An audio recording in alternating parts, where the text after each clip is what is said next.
Olha, você pode participar sempre do Falando Nisso, deixando a sua sugestão de tema para a gente conversar aqui, também mostrando o que você gostaria e o melhor, fazendo perguntas sobre os temas que a gente traz todos os dias aqui. Tem também a enquete pelo 99716-7989 e a pergunta de hoje já está aí, olha, como está o funcionamento do seu intestino? Você presta atenção nisso?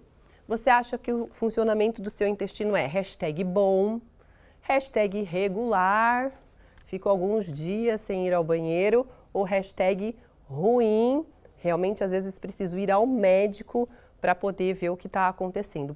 Pode colocar aí. No terceiro bloco a gente vai explicar inclusive o que é o funcionamento do intestino bom, quando precisa prestar atenção e quando realmente está ruim e precisa procurar um especialista, tá? Já aconteceu com você de ter, por exemplo, uma dor abdominal nessa região, diarreia, por causa de algum alimento, né, que a gente imagina que não caiu bem? Acontece sempre, né, uma indisposição, principalmente nessa época do ano de temperatura mais alta. Às vezes dá uma desandada mesmo. Mas quando esses sintomas persistem e se unem a outros sintomas também importantes, é hora de procurar um médico para investigar o que está acontecendo. Hoje a gente vai entender o que são as doenças inflamatórias intestinais. E o nosso convidado de hoje é o Dr. Gasparetti, especialista em doenças inflamatórias intestinais e também parceiro da Vale Infusões. Seja muito bem-vindo, doutor. Muito obrigado, agradeço, Águida, agradeço ao Vale Infusões, ao Falando Nisso da Band, pela oportunidade de conversarmos um tema cada vez mais atual, né, e cada vez mais relevante e paixão da nossa atuação profissional. Vamos lá então. O que são, né, vamos deixar aqui as principais doenças inflamatórias intestinais. Uma delas ficou inclusive até muito conhecida quando um colega jornalista, Evaristo Costa, falou que tinha uma doença inflamatória intestinal. Ele sentia sintomas, como nós falamos, né, dores abdominais intensas, diarreia, e ele foi diagnosticado com a doença de Crohn. É isso, né, doutor? Isso. Vamos explicá-las, então. Bom, quando falo de doença inflamatória intestinal, as mais comuns, então, doença de Crohn e retocolite, tá? É mais fácil a gente falar das características comuns a ambas, né? São doenças que são causadas por inflamações, são inflamações do aparelho digestivo, para você entender grosseiramente. O aparelho digestivo é onde passa o alimento. São agressões que acontecem no nosso organismo e aí o nosso organismo responde de uma forma inadequada, ao invés de responder contra o agente agressor, responde contra o próprio organismo. Por isso eram doenças que eram chamadas no passado de autoimunes, a nomenclatura mudou um pouco para doenças imunomediadas, para entender um pouco melhor entre a agressão, levando como consequência a doença, é a parte imunológica que responde de uma forma inadequada. Os sintomas, basicamente, como você comentou, né, do colega seu de profissão, o paciente se apresenta com cólica, diarreia, às vezes evacua mais de 10, 15 vezes ao dia, muitas vezes com sangue, com muco, que é como se fosse aquela clara de ovo. O paciente tem muitas vezes anemia, tem fraqueza, a fadiga, né, que é um dos sintomas que mais penalizam o paciente hoje em dia. O paciente muitas vezes tem perda de peso, uma doença que é uma das doenças do mundo moderno, que tem penalizado cada vez mais as pessoas. Agora, existe causas ou pessoas que são mais predispostas? O que acontece no organismo dessas pessoas que causa a doença inflamatória intestinal, doutor? Existe a predisposição genética, então se você tiver pai ou mãe com doença inflamatória intestinal, os filhos têm uma chance maior de desenvolver. Existe, como eu falei para você, então uma resposta inadequada do sistema imunológico às agressões. Então a alimentação inadequada, por exemplo, alimentos ultraprocessados, os alimentos muito ricos, né, em corantes, conservantes, e também o de estresse desenfreado. A gente tem que lembrar que todos nós estamos vindo de uma pandemia, onde nosso mundo virou de perna para o ar, o consumo de alimentos também fugiu ao considerado o ideal, né, que é o consumo adequado de frutas, verduras, por exemplo. Então, predisposição genética, mas assim, a agressão é o fator que mais causa e que mais leva a crise. O paciente pode estar com a doença controlada, tomando seu remédio direitinho. Teve uma descarga emocional muito grande, infelizmente a conta chega. Olha, gente, o Dr. Gasparetti é especialista, tá? Em doenças inflamatórias intestinais e é um parceiro da Vale Infusões. Vamos conhecer um pouquinho mais sobre a Vale Infusões? Tem um site aqui que você pode encontrar várias informações, valeinfusões.com.br. É um centro de terapia assistida, especialista em diagnóstico e tratamento de doenças autoimunes. Tem aqui ao lado, vocês estão vendo abaixo, que vocês podem clicar e já ter acesso direto ao WhatsApp da clínica para saber toda a assistência, tudo que a Vale Infusões pode fazer por você. Doutor, vamos falar agora, você já disse sobre alguns sintomas, mas quais são os primeiros sinais de alerta? Por quê? Se de repente eu tenho uma diarreia, uma dor abdominal, em quanto tempo isso pode significar de fato uma preocupação, né, para quem está tendo? Isso, Agda, se chama sinal de alerta ou red flags, né? São os sinais que a gente tem que ficar mais atento, né? Em relação, só voltando dos sintomas, eu falei dos sintomas gerais, mas, por exemplo, uma grande diferenciação entre doença de Crohn e retocolite, que a retocolite pega exclusivamente o intestino grosso, que é o final do aparelho digestivo, o cólon e o reto, e a doença de Crohn pega todo o aparelho digestivo. Pode começar com uma afta, o doente acha que é uma afta comum, porque ele talvez esteja comendo muito alimento inadequado, né, muito corante, muito conservante, por exemplo, muito condimento, né? Certo. E na realidade é um sintoma da doença de Crohn na cavidade oral. O paciente pode ter uma fístula no ânus, que é um comprometimento do canal anal por uma infecção. Ele às vezes acha que teve um furúnculo, acha que é uma alteração sem grande importância, mas na realidade é um sintoma da doença de Crohn e muito mais grave, que é a doença de Crohn orificial. Então, sim, os sinais são esses, tá? Aí a outra pergunta sua? Isso, que eu perguntei sobre a diarreia sim. E a dor abdominal, que são coisas que as pessoas têm e podem se confundir um pouquinho até chegar ao diagnóstico, né? Infelizmente, a gente vê muito paciente que tem diarreia, procura, às vezes, um pronto-socorro, às vezes, por conta própria, ele cura a sua diarreia com os sintomáticos, né? Com os remédios para repor a flora, por exemplo, não procura investigação, desenvolve depois de um tempo o quadro novamente, quando chega para a gente, vai ver que ele já teve o diagnóstico, já teve o quadro de diarreia N vezes. Então, se o paciente tiver uma diarreia por um período maior do que 5 dias, é lógico, nem toda diarreia maior do que 5 dias vai ser uma doença inflamatória intestinal, mas a gente já tem que ficar atento se o doente tiver quadro de diarreia repetidas vezes sem uma investigação. Certo. Pode ser uma simples verminose que não foi diagnosticada, não foi tratada, ele vai ter de novo, é óbvio, mas escapa a uma diarreia que muitas vezes é rotulada, foi uma intoxicação alimentar. O paciente chega para a gente com 10 quadros de intoxicação alimentar. Nossa, realmente Então, se o paciente tiver uma perda de peso inexplicada, tiver esse quadro de diarreia, que não tiver sido adequadamente investigado como uma intolerância alimentar, que está cada vez mais comum, porque a gente está comendo cada vez mais alimentos inadequados. A gente está brindando o nosso aparelho digestivo cada vez mais com alimentos que a gente não deveria, né?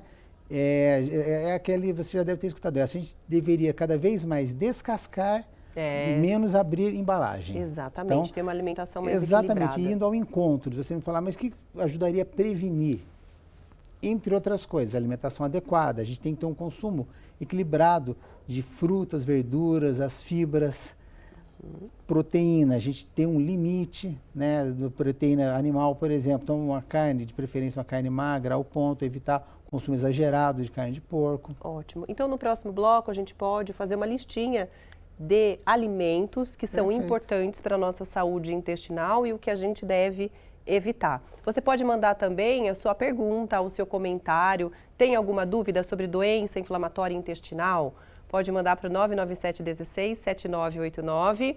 A gente está sorteando, olha, um par de convites, tá? Para o Natal Broadway do Heather Circus. No final do programa a gente faz o sorteio, tá bom? Pode colocar então a hashtag Falando Nisso para você concorrer a esse par de convites. Seguinte, aqui no estúdio, no Falando Nisso, a gente está conversando sobre doenças inflamatórias intestinais com a Vale Infusões. Já já eu mostro um pouquinho mais sobre a clínica, tem Instagram, tem site, tem os contatos que estão aqui para você também. Você pode participar com a gente da nossa enquete. Já respondeu? Pode respondê-la agora. E aí, como está o funcionamento do seu intestino? Hashtag bom, hashtag regular, hashtag meu Deus do céu, tá ruim. Pode mandar também a sua participação, tá bom? A sua pergunta sobre o tema de hoje. A gente vai sortear no final do programa um par de convites para o espetáculo de Natal, Natal na Broadway com Heather Circus, tá? É só colocar hashtag falando nisso. Aqui no estúdio, o nosso entrevistado é o Dr. Gasparetti, que é parceiro da Vale Infusões. Agora, doutora, a gente vai ver perguntas gravadas sobre o assunto de hoje. Vamos ver. Oi, amiga, pessoal de casa, conversando sobre o tema de hoje aqui no Açaí Colinas com o José Carlos, que está comprando o tomate aqui dele. José Carlos, pensando na saúde intestinal, né, nessas doenças inflamatórias intestinais, você sabe qual o sinal de alerta para a pessoa buscar o médico? Porque muitas vezes a pessoa se acostuma em ter cólica, ela acostuma com os sintomas dessas doenças. Sim. Qual que é o sinal de alerta para você? Na minha opinião, por exemplo, quando você tem um espaçamento muito grande de dias em ir ao banheiro ou ter dores ao usar o banheiro, eu acho que esse é um grande alerta. E existem exames específicos para isso, mas a gente é relaxado e vai deixando passar, né? O importante é isso, né? Voltar para o estúdio e perguntar, né? Esses sintomas, eles não devem ser ignorados? Sim, eu concordo, né, com a observação do cliente aí da Rede Açaí. Sim, a gente não pode ignorar uma alteração brusca, né, do hábito evacuatório, seja, como ele falou, um espaçamento entre o número de evacuações, quanto o contrário também, se o paciente começar a ter muito mais evacuação, começar a ter diarreia, né, uma diarreia sem justificativa. É diferente do doente chegar para a gente e falar, eu tive diarreia, estou evacuando um monte de vezes, todo mundo na casa dele está tendo diarreia nesse momento, todo mundo na empresa, enfim, você vai pensar numa contaminação, intoxicação alimentar, você vai ter que investigar também. Então, os sinais de alerta, que a gente já comentou no primeiro bloco, os red flags, para pensar em doença inflamatória intestinal, alteração de hábito intestinal, principalmente para diarreia, se sair sangue, se sair muco. As pessoas, infelizmente, associam a sangramento pelo ânus sinal de hemorroida. Nem sempre o doente pode ter uma doença inflamatória intestinal, pode ter um tumor. N causas, hemorroida é um dos diagnósticos diferenciais de sangramento intestinal, assim como fissura, que é outra doença orificial. A gente falou no primeiro bloco, a doença inflamatória intestinal, principalmente a doença de Crohn, ela pode dar um comprometimento no canal anal, que é o abscesso, a infecção que leva a uma fístula. O doente chega falando que está com uma secreção, um orifíciozinho secretando na borda anal. Você examina, vê que é uma fístula, tá? Então, a fístula anal é uma infecção na borda do ânus que fica secretando. Só que se você fizer uma história, colher uma história bem feita do paciente, você vai ver que é um paciente que já tem uma alteração de hábito intestinal, já tem uma diarreia não esclarecida há muito tempo, já tem a saída de muco, já tem uma perda de peso, uma fadiga, que é o cansaço. Então, aquilo ali é a ponta do iceberg. Então, doutor, é um sinal de alerta, sim. Ótimo, certo. Agora, existem grupos, não sei se pode dizer assim, de risco, ou existem algumas faixas etárias, né, em que as pessoas devem ficar mais atentas e que podem, de fato, são mais comuns de acontecer as doenças inflamatórias intestinais? Sim, conceitualmente, a doença inflamatória intestinal, Crohn ou retocolite, né, não entrando muito nesse detalhe, elas acometem mais a segunda, a faixa mais incidente, né, da segunda à quarta décadas, depois cai um pouco, pode aparecer depois novamente lá pela sexta década. A doença de Crohn, ela, como eu falei para vocês, ela pega todo o aparelho digestivo, então os sintomas são até mais variados. É um paciente que às vezes tem uma afta na cavidade oral e não procura atendimento, não acha que seja relevante. Só que o efeito da globalização, um dos efeitos da globalização é o quê?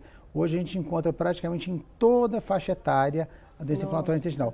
Mais comum do que eu falei para você, mas você pode ter doença inflamatória intestinal na criança de 4, 5 anos, Pode ter no idoso de 70 anos, abrindo o quadro com 70 anos de idade. Nossa, então realmente não tem ali, pode acometer qualquer idade, né, doutor? No passado, me perdoe, no passado sim, mas hoje está muito mais, entre aspas, democrático. Vamos então dar uma olhadinha nas perguntas e nos comentários sobre o nosso tema de hoje. De São José dos Campos, obrigada pela participação, Fioravante. Boa tarde, depois que tirei a vesícula, o meu intestino funcionou mais do que já funcionava. Mais de uma vez ou outra tive intestino preso, muito raro. Ou seja, a vesícula pode ter a participação realmente no funcionamento do intestino, doutor? Pode. Boa tarde, Fioravante. O que acontece é o seguinte, toda vez que você fizer uma cirurgia da vesícula, isso é comentado, conversado com o paciente. Antes de ele ser submetido a esse tipo de cirurgia, onde você retira a vesícula, o paciente pode desenvolver um quadro de diarreia, que se chama diarreia colerética, que é pela presença dos sais biliares, do conteúdo da bile no intestino, um conteúdo que ficava armazenado na vesícula, e aí quando a gente comia gordura, ele era eliminado. Agora é eliminado continuamente. Isso aí pode causar diarreia, e não significa que o doente tenha uma doença inflamatória intestinal. Você tem obrigatoriamente que afastar as outras causas de doença inflamatória, né, outras causas de diarreia, me perdoe, certo, Magda? Mas ele pode ter sim esse quadro de diarreia colerética, que tem que ser feito o diagnóstico, que ele tem que ser acompanhado, o nutricionista vai precisar ajudar a gente, ajudar o paciente, né, com essa nova realidade, e aí cabe ao especialista afastar outras causas. Então, ele tem sim um componente na digestão, que é da gordura, que é um trato digestivo alto. Ótimo. Tem mais uma pergunta? A pessoa não deixou o nome, mas é muito interessante. Olha só. Boa tarde. Perdi o meu marido com isso. Ele faleceu há 4 meses com câncer no intestino, pois ele ficou 2 meses sem ir ao banheiro. Aí ele foi a óbito, pois a barriga dele ficou muito inchada. Doutor, as doenças inflamatórias intestinais podem desencadear tipos de câncer, câncer no intestino, câncer no estômago, ou uma coisa não tem relação com a outra? Elas podem. Uma das complicações da doença inflamatória intestinal sem controle é a evolução para câncer a partir de 10 anos de doença.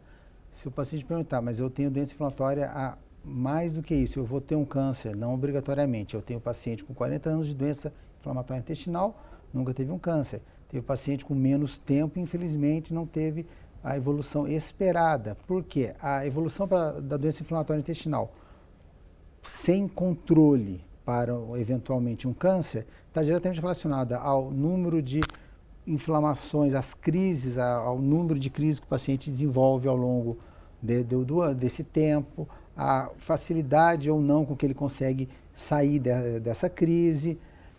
O marido, né, dessa ouvinte nossa, provavelmente ele já tivesse sintomas há mais tempo desse câncer, provavelmente o intestino dele deve ter deteriorado, né, deve ter começado a funcionar de uma forma mais lenta há mais tempo, acabou não tendo a oportunidade de se preocupar com o próprio corpo, com a própria saúde. Ele pode ter apresentado alguns elementos anormais para câncer também, né? Não só doença inflamatória, que o sangue ou o muco acabou não conseguindo procurar ajuda, infelizmente. E existe uma característica de hereditariedade, como eu falei, na doença inflamatória e no câncer. Ótimo. Dr. Gasparetti, ele é especialista no assunto em doenças inflamatórias intestinais, é um parceiro também da Vale Infusões. Além dos contatos que a gente coloca aqui para você, tem também o Instagram, você pode segui-los para entender melhor sobre a Vale Infusões, para ver também outros especialistas que a Vale Infusões oferece. Está aqui para você, olha, Vale Infusões, tá bom? Tudo juntinho, Centro de Terapia Imunológica, especializada em doenças imunes. No próximo bloco, a gente vai falar sobre como fazer o diagnóstico correto para essas doenças e quais são também os tratamentos disponíveis hoje, tá bom? Vamos dar uma olhadinha agora na nossa enquete. Hoje a gente fala sobre a saúde do intestino e sobre doenças inflamatórias. Como está o funcionamento do seu intestino, hein? Hashtag bom, hashtag regular, hashtag tá ruim. O resultado a gente traz agora para a gente conhecer um pouquinho sobre você. A maioria dizendo que o intestino está bom. E aí tem essa divisão bem próxima entre o regular e o ruim. Doutor, Vamos explicar rapidamente o que seria um intestino bom, o que seria um intestino para a gente prestar atenção e aquele que realmente precisa de cuidados. Bom, o intestino considerado bom é aquele que o paciente evacua sem dificuldade, no máximo a cada 2 dias, pode até evacuar umas 2 vezes por dia, desde que não seja líquido, né? Ou seja um intestino solto, considerado diarreia. Intestino regular, o paciente vai levar mais do que 3, 4 dias para evacuar, ou seja, ele vai evacuar umas 2 vezes por semana no máximo, e o intestino realmente ruim a partir de 1 semana para evacuar. Então, em regras gerais, seria isso. Ótimo. Vamos ver mais perguntas que estão chegando, então. Agora eles têm uma loja.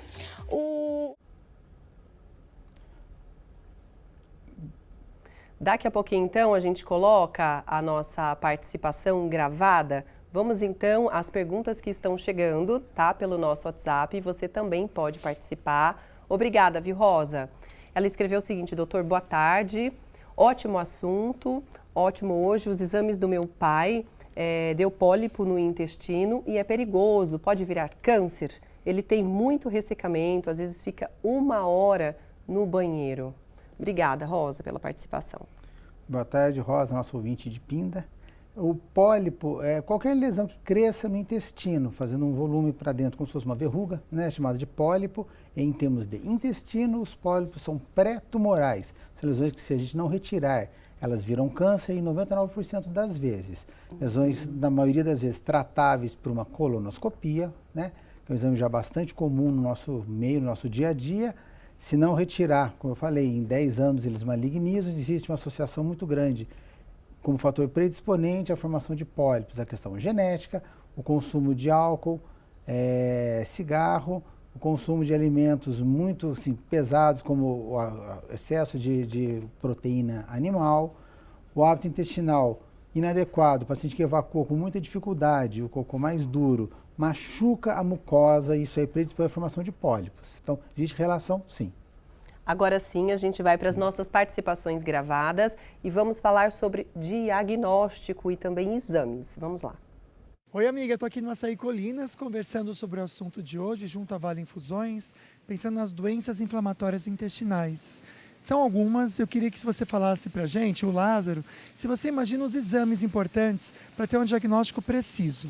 Eu creio que a colonoscopia é o número 1 que você tem que fazer, porque além de você estudar através do exame, né, se você tem algum problema no intestino, também você tem assim um trabalho maior com respeito a descobrir coisas, pólipos, essas coisas todas, né? Mas eu acho que a colonoscopia é o exame indicado para a gente descobrir as fragilidades que a gente tem no intestino. Vamos entender no estúdio então, é isso mesmo? Esse exame é o mais indicado? Exato, nosso entrevistado acertou em cheio. A colonoscopia é o exame de escolha considerado padrão ouro para diagnóstico de retocolite, que ela pega só o intestino grosso.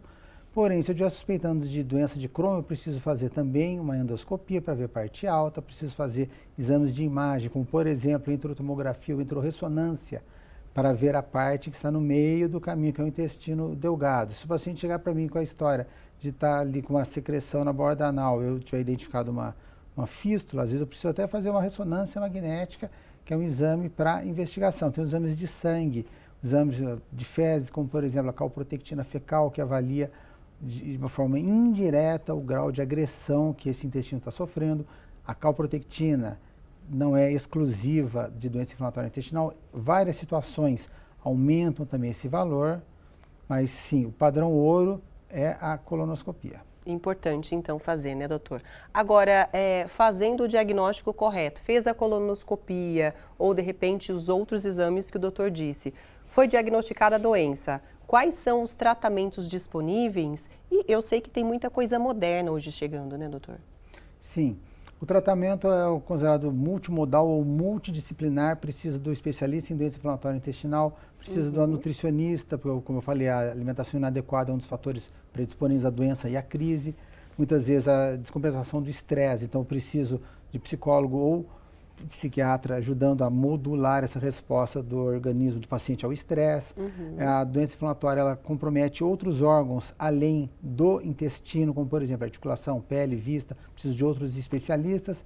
Se for uma doença inflamatória leve, muitos medicamentos via oral que os pacientes já conhecem, os nossos pacientes já ouviram e usam, por exemplo, os salicilatos, né, mesalazina, os imunomoduladores, que como a doença ela é causada por uma resposta imunológica inadequada, remédios que ajustam essa parte imunológica, como a azatioprina, por exemplo, e assim vai progredindo. O quadro mais avançado, a gente precisa, como a gente fala, subir o nível do tratamento. Aí a gente usa, por exemplo, a terapia biológica, que está sendo cada vez mais disponibilizada, inclusive via SUS, tem indicação para muitos pacientes. A doença não tem cura, tem controle. Então é fundamental a gente controlar a doença, controlar as suas complicações e a sua potencial evolução. Então, o arsenal é grande, Águida. Muito, verdade. No próximo bloco a gente volta respondendo só participações e perguntas, porque tem bastante coisa chegando, doutor. Agora a gente volta aqui para o estúdio, falando sobre doenças inflamatórias intestinais. Vamos então às participações, tem muita coisa chegando, a gente já agradece. A Célia, doutor, mandou o seguinte, ela disse que está evacuando sangue vivo, tem muitos gases, quer saber quais exames ela deve fazer, ela tem 67 anos. Boa tarde, Célia. Se você nunca tiver feito uma colonoscopia, é o primeiro exame, porque vai primeiro afastar doenças malignas, pode mostrar, por exemplo, faixa etária 67 anos, pode mostrar doença diverticular, que é comum para o idoso, é cada vez mais comum em quem come pouca fibra. Você pode ter uma, entre aspas, simples hemorroida, só que nada disso justificaria também o emagrecimento. Então, o exame de sangue também para ver os marcadores tumorais, né, preditores de câncer. Os gases, você pode ter uma intolerância alimentar, intolerância à lactose é muito comum hoje em dia. Ótimo. Olha, o Dr. Gasparetti, ele é especialista em doenças inflamatórias intestinais e um parceiro também da Vale Infusões, e você pode conhecer mais sobre a Vale Infusões. Tem os contatos aqui, também tem o site valeinfusões.com.br, está aí na tela para você também.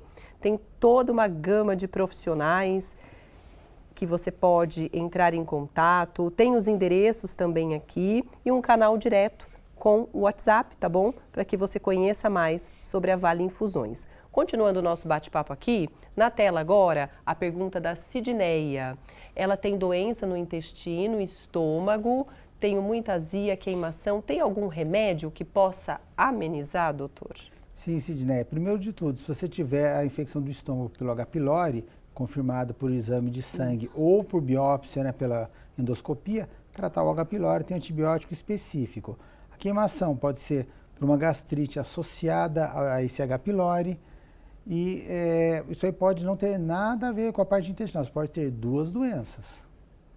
Vamos então à próxima participação. Fiquei assustada com o comentário da colega aqui, a Fabiana.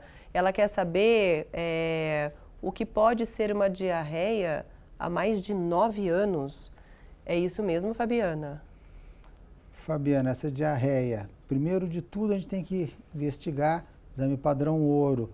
Você tem que fazer a colonoscopia, você pode ter já várias colonoscopias normais, você pode ter exame de intolerância alimentar, glúten, lactose são as mais comuns.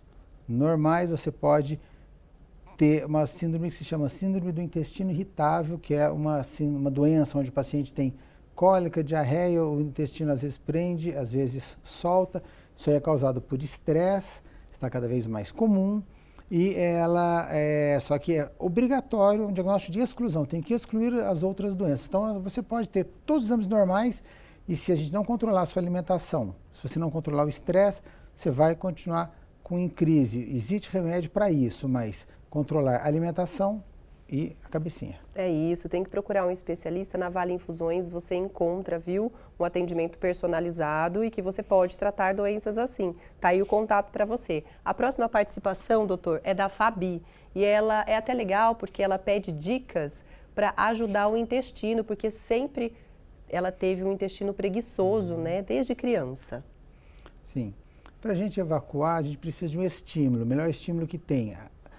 Atividade física, tem que fazer atividade física aeróbica, que contrai a barriguinha, porque a gente usa o abdômen, entre outros mecanismos, para ajudar a evacuar.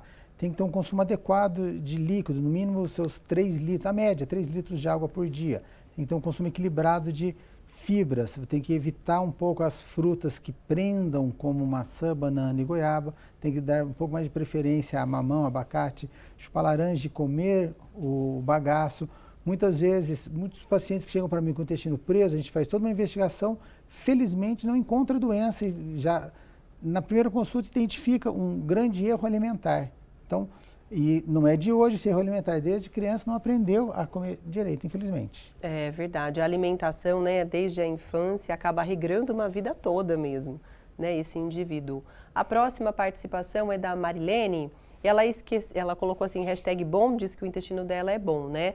Todo dia vou ao banheiro, nunca tive ressecamento intestinal, mas fico com diarreia com frequência.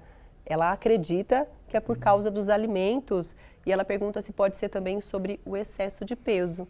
Marilene, o excesso de peso por si só não causaria essa diarreia. Você pode ter uma intolerância alimentar que de cara é o que eu sou obrigado a afastar. Se você perceber, talvez você tenha isso associado ao consumo de leite. Ah, eu não tomo leite. Tá bom, mas você come pão, come macarrão, que tem lactose. Então, questão de intolerância é a primeira coisa que eu penso no seu caso. Vamos a mais uma participação da Simone. Obrigada, viu, gente? Tem muita pergunta chegando mesmo. De quanto em quanto tempo, né? Não, desculpa, boa tarde. Em quanto tempo no ano devemos fazer os exames de colonoscopia? Ótima pergunta, Simone. Simone, se você não tiver história familiar de câncer, ou seja, familiares com câncer, né, principalmente de intestino, se você tiver um hábito evacuatório adequado, ou seja, você não se encaixaria muito no fator de risco, se você não fumar, não beber, você não precisa fazer todo ano o exame. A partir dos seus 45 anos de idade seria ideal fazer. Agora, do outro lado da história, se você tiver familiar com câncer, você já teve pólipo, que é uma lesão pré-disponente, né, uma lesão pré-cancerígena, tem o intestino muito preso, você já tem que ficar um pouco mais atenta. Então não existe uma regra básica, isso é individualizado. Mas fazer colonoscopia uma vez só na vida e achar que nunca mais vai precisar repetir, isso infelizmente não se aplica. Agora, a Maribel, doutor, deixou um comentário muito legal e também uma pergunta. Tomo chá de sene bem fraquinho, com erva doce e camomila toda noite. Pode? E aí ela fala sobre a Vale Infusões, que recomenda excelente tratamento desde a porta, é excelente, todos os funcionários, médicos e enfermeiros. Obrigada, viu, pelo seu depoimento, Maribel. E sobre esse chá, hein, doutor? Maribel, eu concordo com a erva doce, a camomila, agora o sene, infelizmente não. Sene é uma erva, ela é natural, só que ela tem uma característica, ela lesa as células do intestino responsáveis pela contração. Então, o uso crônico, né, quem já usou muito tempo, usa muito, chá de sene, infelizmente, com o tempo vai piorar o intestino. Então, o sene, infelizmente, não é o ideal. Pode colocar as outras ervas que ela falou, mas tira o sene, tá bom? Maribel. Com certeza. Agora a gente vai ao nosso momento, para você que participou com a hashtag Falando Nisso e está concorrendo agora, vamos fazer o sorteio ao vivo a um par de convites para o circo e esse espetáculo de Natal que tá lindo demais. Quem será que ganhou? Dou-lhe uma, dou-lhe duas. Aê, gostei dos tambores! Na tela, Fabi! Parabéns, viu? Fabi, daqui a pouquinho, terminando o programa, a nossa produção entra em contato com você. Olha, quer saber mais também sobre a Vale Infusões? A gente sempre deixou os contatos aqui, mas a gente reforça o Instagram, tá? Vale Infusões está aqui para você, pode segui-los, tem ali mensagens que você pode mandar, tem um link direto para você conversar com eles e o doutor também é um parceiro, né, da Vale Infusões, o doutor Gasparetti. Já agradeço a sua participação aqui. Eu que agradeço muito a você, a Band, a Vale Infusões e a oportunidade de estar ajudando aí as pessoas. É verdade, para você muito ver, obrigado. doutor, tem muitas pessoas com problemas, né? No intestino, a gente viu a quantas perguntas chegaram. Mais uma vez, obrigada. Olha, amanhã tem programa ao vivo e com um assunto que a gente gosta também. Amanhã é quinta-feira e é dia de saúde bucal no programa Falando Nisso. Não percam! Agradeço demais a sua companhia, a sua audiência. A gente se vê amanhã ao vivo, 1h da tarde, tá bom? Um beijo, fique com Deus.